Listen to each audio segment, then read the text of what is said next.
आकाशवाणी भोपाल से प्रस्तुत हैं प्रादेशिक समाचार।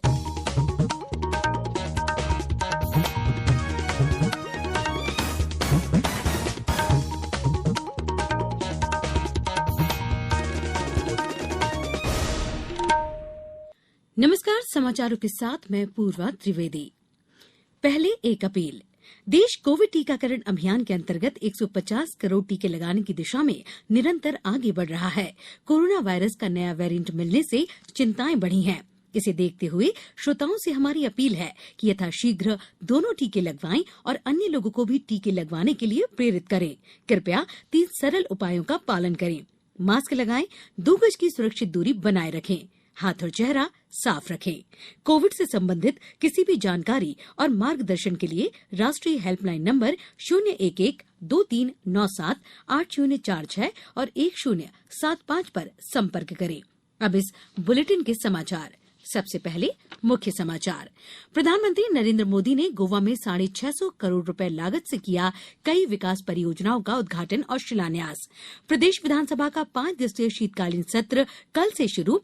चिकित्सा शिक्षा मंत्री विश्वास सारंग ने कहा कि कोरोना के बढ़ते केस को देखते हुए हर जिले में कोरोना प्लानिंग रिपोर्ट बनाई जाएगी। और प्रदेश में कड़ाके की ठंड। ग्वालियर और नौगांव में पारा 1.8 डिग्री सेल्सियस पर पहुंचा। अब समाचार विस्तार से। प्रधानमंत्री नरेंद्र मोदी आज गोवा में श्यामा प्रसाद मुखर्जी स्टेडियम में गोवा मुक्ति समारोह दिवस में शामिल हुए। इस अवसर पर उन्होंने ऑपरेशन विजय के स्वतंत्रता सेनानियों और वरिष्ठ सदस्यों को सम्मानित किया। गोवा पहुंचने के बाद प्रधानमंत्री ने पणजी के आजाद मैदान में शहीदी स्मारक पर श्रद्धांजलि अर्पित की। श्री मोदी ने गोवा में 650 करोड़ रुपए लागत की कई विकास परियोजनाओं का उद्घाटन तथा शिलान्यास भी किया। गोवा मुक्ति दिवस भारतीय सशस्त्र सेनाओं द्वारा चलाए गए ऑपरेशन विजय की सफलता के उपलक्ष्य में हर वर्ष 19 दिसंबर को मनाया जाता है। 1961 में गोवा को पुर्तगाली शासन से मुक्त कराया गया था। केंद्रीय कार्मिक राज्य मंत्री डॉक्टर जितेंद्र सिंह कल नई दिल्ली में आजादी का अमृत महोत्सव के अंतर्गत सुशासन सप्ताह का उद्घाटन करेंगे। इस सुशासन सप्ताह का मुख्य विषय प्रशासन गांव की ओर होगा। इसके अंतर्गत सभी राज्यों और केंद्र शासित प्रदेशों के सभी जिलों में जन शिकायतों का समाधान करने और सेवा की स्थिति में सुधार किया जाएगा। सप्ताह भर तक चलने वाले इस आयोजन में 700 से ज्यादा जिला कलेक्टर, तहसील और पंचायत समिति मुख्यालय का दौरा करेंगे, जिससे जन शिकायतों का समाधान समय पर हो जाए और सेवा की स्थिति में सुधार हो जाए। प्रदेश विधानसभा का 5 दिवसीय शीतकालीन सत्र कल से शुरू हो रहा है। सत्र की तैयारियों को लेकर आज भारतीय जनता पार्टी विधायक दल की बैठक आयोजित की गई है। 5 दिन तक चलने वाले सत्र में मुख्य विपक्षीय दल कांग्रेस खाद्य की कमी, महंगाई और रोजगार सहित अन्य मुद्दे उठाकर सरकार को घेरने की रणनीति बना रही है। वहीं सत्र शांतिपूर्ण तरीके से चले और उपयोगी मुद्दों पर चर्चा हो, इसके लिए विधानसभा अध्यक्ष ने सर्वदलीय बैठक भी बुलाई थी। सत्र के दौरान सुरक्षा व्यवस्था को देखते हुए विधानसभा भवन के आसपास के क्षेत्रों में प्रतिबंधनात्मक आदेश जारी किए गए हैं। बैठक में अनुपूरक बजट सहित कृषि, शिक्षा और स्वास्थ्य जैसे कई विषयों पर चर्चा की जाएगी। अब समाचारों में वक्त है एक ब्रेक का। कोविड-19 से बचाव और सुरक्षित रहने के 3 उपाय। मास्क लगाएं, 2 गज दूरी है जरूरी, सुरक्षित दूरी रखें, हाथ और मुंह साफ रखें। ब्रेक के बाद समाचारों में एक बार फिर आपका स्वागत है।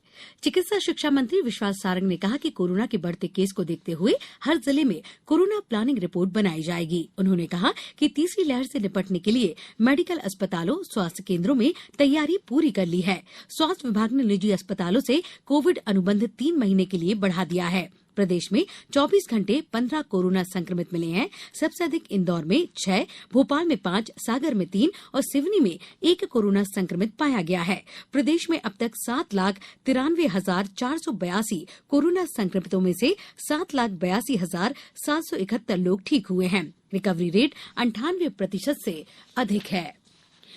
मुख्यमंत्री शिवराज सिंह चौहान ने शहीद राम प्रसाद बिस्मिल तथा अशफाक उल्ला खां के बलिदान दिवस पर आज उन्हें नमन किया। मुख्यमंत्री ने निवास कार्यालय स्थित सभागार में उनके चित्र पर माल्यार्पण कर पुष्पांजलि अर्पित की। शहीद राम प्रसाद बिस्मिल तथा अशफाक उल्ला खां भारतीय स्वतंत्रता आंदोलन की क्रांतिकारी धारा के मुख्य सेनानी थे। उत्तर भारत से आ रही बर्फीली हवाओं के कारण प्रदेश में कपकपाने वाली सर्दी पड़ रही है। दिन और रात के तापमान में अधिक गिरावट होने से ठंड बढ़ गई है। प्रदेश के ग्वालियर और नौगांव सबसे सर्द रहे। यहां रात का तापमान 1.8 डिग्री सेल्सियस रिकॉर्ड किया गया। हमारे उमरिया संवाददाता ने बताया कि जिले में कड़ाके की सर्दी पड़ रही है। पारा 2 डिग्री तक पहुंच गया है। वहीं सतना और गुना में भी बहुत अधिक ठंड पड़ रही है। राजधानी भोपाल सहित 5 जिलों में कोल्ड डे रहा, जबकि सागर, सिवनी, नौगांव और गुना सहित 4 जिले शीतलहर की चपेट में रहे। मौसम विभाग के अनुसार अगले 24 घंटों में सागर, ग्वालियर और चंबल संभाग में शीतलहर चलने और भोपाल, उज्जैन, सागर, ग्वालियर और चंबल संभाग में कोल्ड डे रहने की संभावना जताई है। कृषि विशेषज्ञों ने किसानों को फसलों को पाले पड़ने से बचाने की सलाह दी है। अब कुछ समाचार संक्षेप में। मध्यप्रदेश शासन के संस्कृति विभाग में विक्रमोत्सव का उद्घाटन कल शाम 7 बजे भोपाल के मध्यप्रदेश जनजातीय संग्रहालय में होगा। प्रदेश में इस सत्र से 5वीं और 8वीं कक्षा की बोर्ड परीक्षाएं ली जाएंगी। छिंदवाड़ा जिले में त्रिस्तरीय पंचायत आम निर्वाचन में मतदाताओं की जागरूकता के लिए जिले के ग्राम मोहगांव मुकासा में मतदाता जागरूकता रैली संपन्न हुई।